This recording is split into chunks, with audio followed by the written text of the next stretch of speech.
Welcome, dear friends, to a captivating tale of redemption, unexpected twists, and the transformative power of love in the face of life's greatest challenges. Enjoy the story. Sarah Thompson had always been a fighter. From her challenging days in the foster care system to her struggles in college, where her strong personality often led to rejection, and later, as she clawed her way to the top of the business world, the glamorous life that others envied hadn't come easily. But she had made it. Everything would have been perfect if she hadn't allowed herself to let her guard down and fall in love. "Thompson, you're free to go," the guard's voice echoed through the cell block. Sarah jumped to her feet, her heart racing. After 4 long years, she was finally getting out. She had said her goodbyes, made promises to her cellmates, and memorized a list of favors she needed to do for them on the outside. As she walked toward the exit, the warden gave her a stern look. "Thompson, don't let me see you back here again, or should I expect another visit?" Sarah shook her head firmly. "No, sir. You won't see me again." The bright sunlight nearly blinded her as she stepped outside. Shielding her eyes, the world seemed so big and overwhelming after years of confinement. "Sarah," a familiar voice called out. It was Kate, her childhood friend from the foster home. While Sarah had chosen money and success, Kate had chosen family. She had always refused Sarah's financial help. "Kate," Sarah burst into tears as her friend embraced her. The warmth of human contact, free from the constraints of prison visits, overwhelmed her. "Hey now, what's this?" Kate soothed, rubbing Sarah's back. "The worst is over. Come on, let's get you in the car. Jack and the boys are at home preparing a feast." As they drove, Sarah stared out the window, taking in the sights of the city. 4 years felt like an eternity. Buildings had changed, new stores had opened, and the streets were busier than she remembered. "So much has changed," Sarah murmured. "Yeah, but some things stay the same," Kate replied with a smile. "We're still here for you, Sarah. Always have been, always will be." Sarah felt a lump in her throat. "I don't deserve friends like you." "Nonsense," Kate replied firmly. "You made a mistake.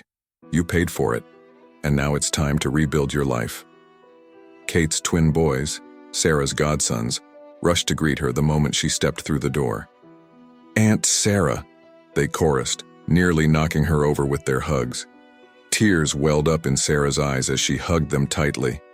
They had grown so much, their voices deeper than she remembered. Kate playfully stomped her foot. "Sarah Thompson, you're scaring me. I refuse to believe 4 years behind bars broke you."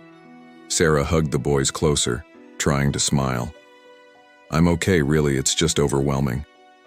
But in her mind, she couldn't help but think about Maria, her little girl who wasn't so little anymore. How much had she missed? Kate, seeming to read her thoughts, smiled gently. "Maria knows you're out today. She's waiting for you." "You've been visiting her?" Sarah asked, her voice trembling with hope.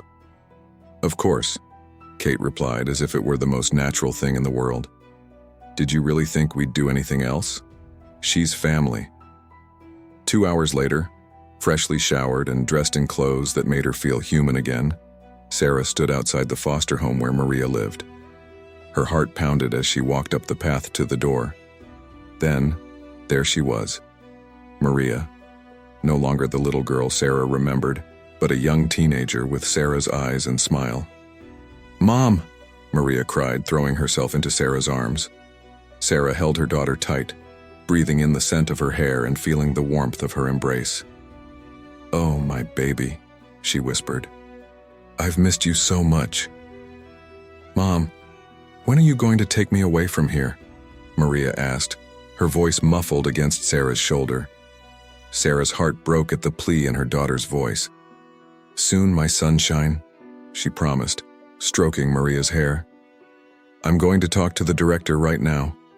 Just be patient a little longer, my sweet girl." The director's sympathetic gaze did little to comfort Sarah as she sat across from her, holding Maria's hand tightly.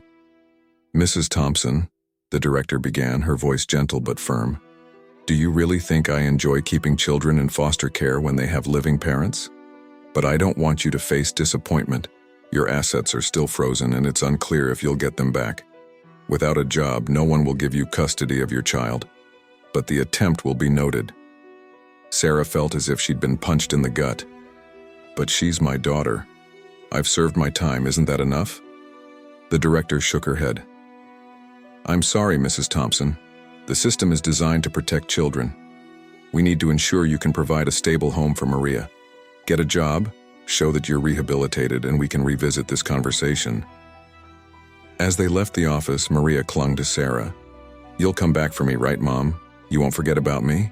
Sarah knelt down, looking her daughter in the eye. Maria, listen to me. I will never, ever forget about you. You're my world. I'm going to do everything in my power to bring you home. I promise. That evening, after the children had gone to bed, Sarah, Kate, and Jack sat around the kitchen table strategizing. The most important thing right now is to find a job, Sarah mused, running her finger around the rim of her coffee mug. And it needs to be official and respectable.